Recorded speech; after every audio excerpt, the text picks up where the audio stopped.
Good morning, everyone. Welcome to your online class after the summer break. I hope you all are well. So, today we are going to start chapter 2 of Geography: Land, Soil, Water, Natural Vegetation, and Wildlife Resources. As it is clear in the name of the chapter that the things we are going to study in this chapter, right? Now, let's start. In a small village in Tanzania, Africa, Mamba gets up very early in the morning to fetch water. Small गांव है Africa में, Tanzania जो city है वहाँ पर। और जो उसमें जो तंजानिया सॉरी जो कंट्री है वहाँ पर एक स्मॉल विलेज है। मामा जो है वहाँ पर वो सुबह अर्ली मॉर्निंग उठती है, जल्दी उठती है टू फेच वाटर, पानी भरने के लिए। She has to walk a long way, returns after a few hours. उसको चलना पड़ता है पानी भरने के लिए और कुछ घंटों में वो वापस आती है। She then helps her mother in the house, फिर मम्मा की हेल्प करती है अपनी, and joins her brothers in taking care of their goats. और फिर वो अपने ब्रदर्स को ज्वाइन करती है अपनी गोट्स को देखने के लिए, उनकी देखभाल करने के लिए। All her family owns is a piece of rocky land around their small hut. Her family is having a piece of land, rocky land means पथरीली लैंड है उनके घर के पास ही। Then Mama's father can barely grow some maize and beans on it after toiling hard. बहुत मेहनत मशक्क़त करने के बाद जो उसके फादर हैं वो कुछ मेज़ और बीन्स ही वहाँ पर उगा सकते हैं, because it is not fertile. This is not enough to feed their family for the whole year. और उसमें जो प्रोडक्शन है उस ज़मीन पर वो इतना नहीं होता है कि वो पूरा साल जो है अपनी फैमिली को फीड कर सकें। अब बारी है, पहले हमने मामा के बारे में पढ़ा, अब हम पढ़ेंगे पीटर के बारे में। Peter lives in the heart of the sheep rearing region in New Zealand. जो न्यूजीलैंड में एक शीप रियरिंग, जहाँ पर शीप्स पाली जाती हैं, शीप पाली जाती है, उस रीजन का बिल्कुल वहाँ पर सेंटर में रहता है Peter. Where his family runs a wool processing factory. वहाँ पे उसकी जो फैमिली है वो वूल प्रोसेसिंग फैक्ट्री चलाते हैं। Every day when he returns from school, जब वो हर रोज़ स्कूल से वापस आता है, Peter watches his uncle taking care of there sheep. जो अंकल हैं उसके, वो उनकी शीप की जो है केयर कर रहे होते हैं, वो देखता है कि कैसे उनकी देखभाल कर रहे हैं। Their sheep yard is situated on a wide grassy plain with hills in the far distance.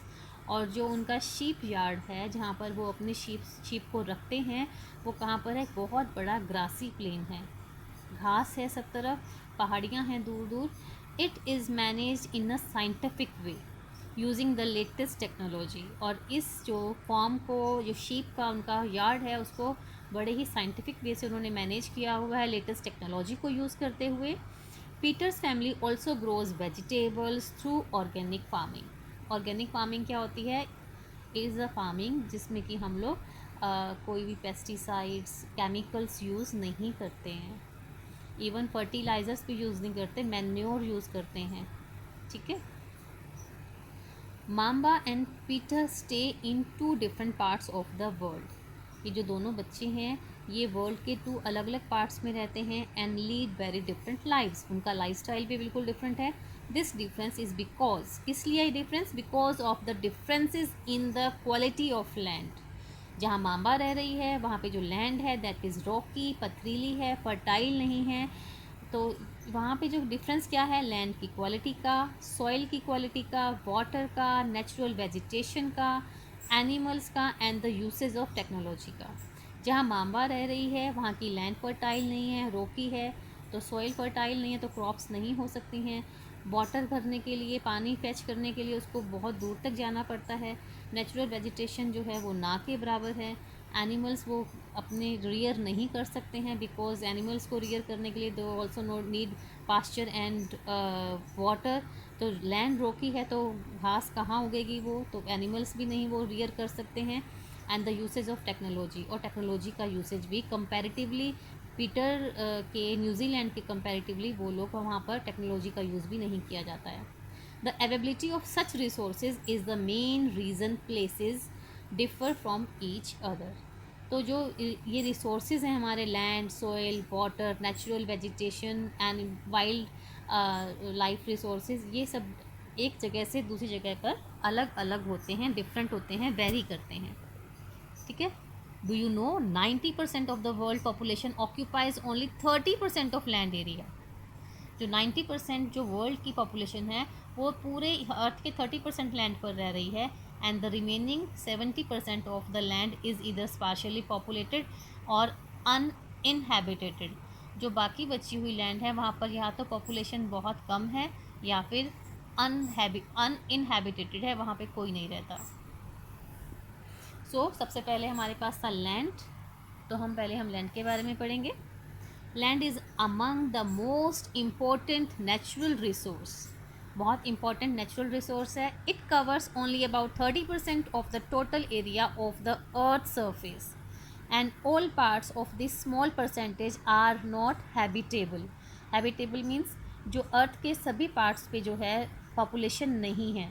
कुछ पार्ट ऐसा है जो वहाँ पे डेंसली पॉपुलेटेड है, कुछ ऐसा पार्ट है जो स्पार्शली पॉपुलेटेड है, वहाँ पे बहुत ही कम पॉपुलेशन है, और कुछ पार्ट ऐसा भी है जहाँ पर कोई भी नहीं रहता है। तो इक्वली जो है पॉपुलेशन डिस्ट्रीब्यूशन इक्वल नहीं है। The uneven distribution of population in different parts of the world is mainly due to varied characteristic of land and climate. ये जो अनइवन डिस्ट्रीब्यूशन है पॉपुलेशन का, ये किसकी वजह से है? क्योंकि जो लैंड है और जो क्लाइमेट है पूरे संसार में, हर जगह की लैंड डिफरेंट है, क्लाइमेट डिफरेंट है। The rugged topography, steep slopes of the mountains, low lying areas and susceptible to water,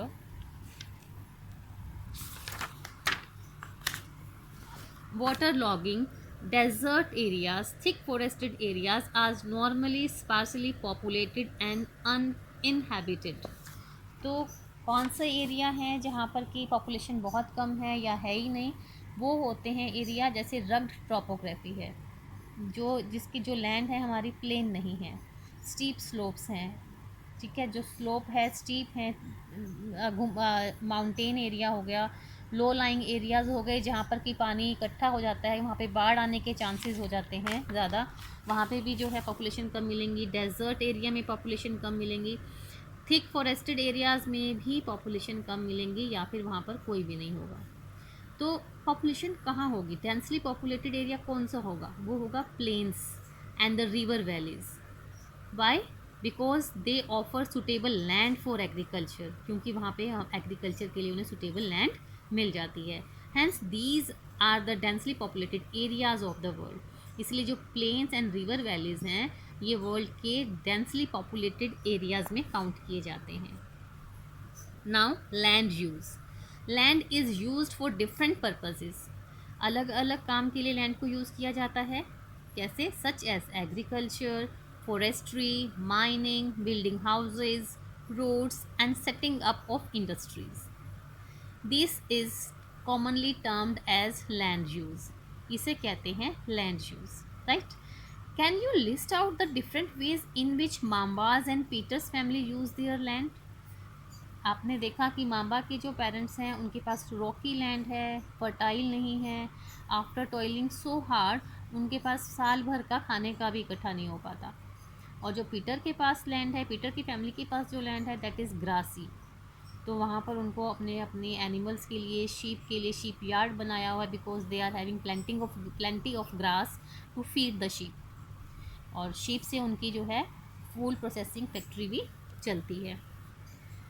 the use of land is determined by the physical factors, कि कहाँ की लैंड जो है, अब यूज़ ऑफ लैंड किसके ऊपर depend करती है? फिज़िकल फैक्टर्स के ऊपर, कि वो लैंड कैसी है। As a topography, soil, topography उसकी, then soil, climate, minerals and availability of water.